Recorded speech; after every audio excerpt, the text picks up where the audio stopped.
bem-vinda e bem-vindo ao canal Antiguidade Mística. Hoje começamos mais um vídeo no qual nós vamos abordar sobre os mistérios de Eleusis.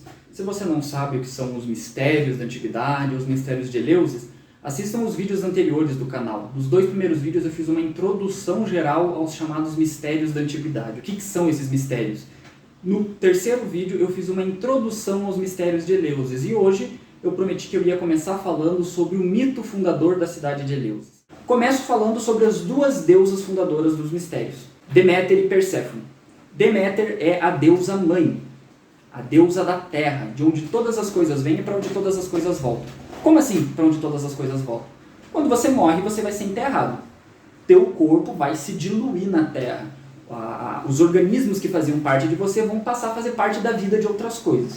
E como assim todas as coisas vêm da terra? A terra não é só o lugar da morte, onde todos os seres e todas as coisas são enterradas?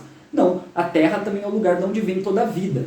As plantas crescem da terra, que se tornam alimento dos animais, que se tornam várias outras coisas e alimentos de seres humanos, enfim, né? A questão é que a vida nasce da terra. Uma semente que é depositada na terra, vai ficar um tempo lá, vai ser regada e vai produzir uma vida, algo novo vai criar, né? Então, a terra, ela é a fonte da morte e a fonte de toda a vida. Essas duas coisas que na nossa cultura são antagônicas, quanto mais vida você tem, menos morte você tem, e quanto mais morte você tem, menos vida você tem, no mundo antigo não era assim. Os mistérios de Eleusis, através da imagem de Deméter, ensinava que vida e morte são muitas vezes a mesma coisa. Volto para o grão de trigo. Para o grão de trigo florescer e cair na terra e gerar, ele precisa antes morrer. O corpo que volta para a terra e é decomposto está gerando outras formas de vida através desse processo. Todo nascimento implica em alguma forma de morte ou relação com a morte. E toda morte implica em alguma forma de vida ou relação com a vida. Vida e morte são um mistério conjunto. Deméter é a mãe disso. Deméter é a mãe da terra.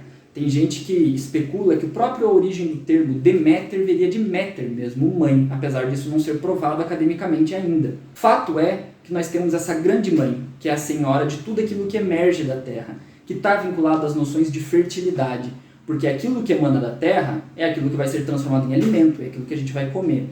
É a deusa do cultivo, como eu falei no primeiro vídeo, que ensinou os seres humanos a arte de cultivar. O momento que deu um estalo nos seres humanos e eles falaram, vamos começar a cultivar trigo, vamos começar a cultivar coisas e transformar em alimento, transformar a natureza, esse momento era considerado uma inspiração dessa divindade, que é a divindade que rege todos esses processos de fertilização, transformação, cultivo das coisas. Então Deméter está em tudo isso, está na fartura, e ela é personificada na imagem da grande mãe.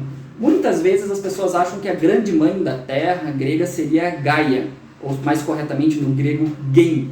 Mas não é bem assim, é mais Deméter que está vinculado a essa ideia de plantio, de cultivar, de terra, de onde a gente bota as sementes e onde as sementes florescem. Tá ok? Essa deusa é uma deusa que ela possuía diversos festivais e diversas celebrações no mundo antigo. Ela era uma das principais deusas, ela era uma esposa e irmã de Zeus e uma divindade que habitava o Olimpo. O Olimpo é um mundo dos deuses imortais, que está acima do mundo humano. É esse mundo metafísico, para além das questões vinculadas à morte ou à transformação. É algo perene, eterno, que não importa eu ou você acreditar ou não, o Olimpo existe por si mesmo. Porque o Olimpo é o mundo das divindades puras, é onde o divino está manifestado na sua essência mais íntima. Deméter era uma divindade do Olimpo, assim como era a sua filha Perséfone, que é uma filha que ela teve com Zeus, ou Core, que significa donzela. Nesse mito que eu vou narrar para vocês, e que tem muitas variantes, muitas variações, Core aparece como uma menina muito jovem, como se ela tivesse mais ou menos 14 anos de idade, 15 anos de idade. Por que eu falo mais ou menos? Porque a gente sabe que isso são figuras, alegorias, simbólicas, né? Os deuses não possuem idade, eles estão para além do tempo, eles são diferentes dos seres humanos. Mas, nesse momento, a gente vai ver, e eu quero que vocês entrem nessa imaginação de Core, essa menina, essa donzela, que era uma donzela divina. Tinha uma pureza absurda, uma beleza indescritível, uma doçura indescritível. E é o episódio que acontece com essa Core que muda toda a estrutura do mundo dos deuses. E esse é o mito homérico a Deméter. O que aconteceu? Core é filha de Deméter com Zeus. Ou seja, ela é filha do pai de todos os deuses, né? Do pai de todo mundo, de todo o cosmos, apesar de ele não ser literalmente o pai de todos os deuses, mas ele é o senhor do Olimpo, ou seja, o grande deus pai céu, e de Deméter, que é a grande deusa terra, a mãe terra, o grande útero. Ou seja, Cor é uma criança divina por excelência, porque ela nasce como filha da grande terra e do grande céu. Essa menina linda, maravilhosa, bela, está na época em que ela vai começar a se preparar para se casar. Mas Deméter não quer saber de casamento. Deméter não quer casar a filha por enquanto com ninguém. Muito menos com os seres que estão fora do Olimpo. E quem que são os seres que estão fora do Olimpo? Tem vários. Mas existe um ser muito específico que na mitologia grega, ou na cultura grega, o nome dele nunca é pronunciado, de tão terrível que ele é. Ele sempre é chamado por outros nomes, para o nome dele nunca ser pronunciado, que tinha somente 2 templos na Grécia Antiga inteira reservados a ele, enquanto os outros deuses tinham vários, que eram templos que muitas vezes os cultos eram feitos uma vez por ano por um único sacerdote. Esse deus é o deus Hades, que é o deus do mundo dos mortos. É o deus que habita as profundezas da terra, onde habita a morte. Se Zeus é o deus de tudo aquilo que existe, da existência em si, Hades é como se fosse a contra-imagem de Zeus. Ele é o deus de tudo aquilo que não mais existe. Todos os momentos que passaram, que não existem mais, as vidas que se foram, tudo aquilo que morreu é parte do mundo do Hades. Dentro do Hades, nessa atmosfera de submundo, essa divindade rege e permanece lá invisível. O nome dela não é falada e ela não entra no Olimpo.